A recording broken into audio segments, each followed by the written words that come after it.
প্রিয় ভিউয়ার্স, আসসালামু আলাইকুম। আশা করি আপনারা সবাই ভালো আছেন। আমার এক ভাই এসএমএসে আমাকে একটা ম্যাথ পাঠিয়ে দিয়েছে।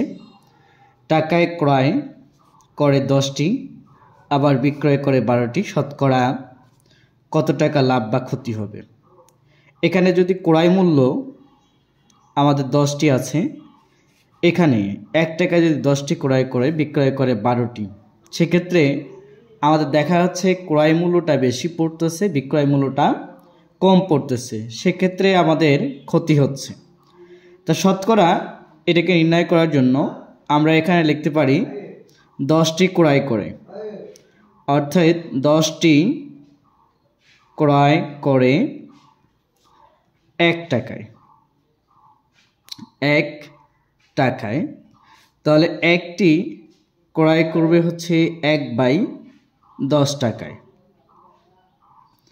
আমাদের পেয়েছে। এরপরে আমাদের হচ্ছে 12টি, অর্থাৎ 12টি কী করে বিক্রয় করে 1 টাকায়, এবং একটি বিক্রয় করবে 1/12 টাকায়। তা যেহেতু এখানে ক্রয় মূল্য বেশি, বিক্রয় মূল্য কি হবে আমাদের হচ্ছে কি কম, তাহলে সেহেতু অতএব কী হবে ক্ষতি হয়েছে। তাহলে ক্ষতি কত পাইলাম আমরা, তাহলে এতে লিখতে পারি আমরা হচ্ছে কি ক্ষতি ইকুয়াল, আপনারা লিখবেন হচ্ছে কি 1/10, 1/10 মাইনাস 1 কত আসবে 12, এটা লসাগু হচ্ছে 10 এবং 12 লসাগু হচ্ছে আমরা যদি পাই 60, তাহলে আছে কত 6 আসবে, 5/12 হচ্ছে 60, এটা 5, 1 আমাদের পাওয়া যায় কত 60। তাহলে এখানে আমাদের এখন বাইর করতে হবে শতকরা।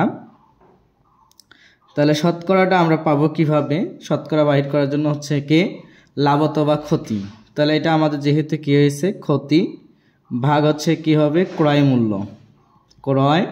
মূল্য গণিত হচ্ছে শতকরার জন্য আমাদের 100।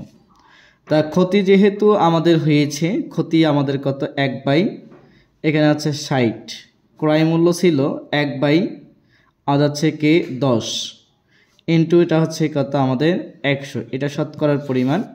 এটাকে একটু সাইডে লিখি, তাহলে এটাকে লিখতে পাবো 1/, হচ্ছে 60 গুণিত 10 ভাগ হবে কত 1 গুণিত হচ্ছে কত আমাদের 100, 6/10 এখানে পাওয়া যায় কত আমাদের 60, তাহলে 100 ভাগ আসছে সেখানে আমাদের হচ্ছে 6। এটাকে ক্যালকুলেশন করে আমাদের যে মানটা আসবে সেটি হচ্ছে তার আমাদের হচ্ছে শতকরার পরিমাণ।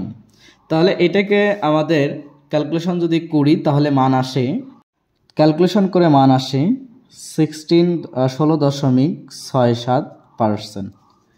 এটাই আমাদের অ্যান্সার, আমরা কী করলাম পেয়ে গেলাম। পরবর্তী এরকম ম্যাথ পাওয়ার জন্য আমাদের চ্যানেলটিকে সাবস্ক্রাইব করে নোটিফিকেশন বাটন অল করে পাশে থাকবেন। আসসালামু আলাইকুম।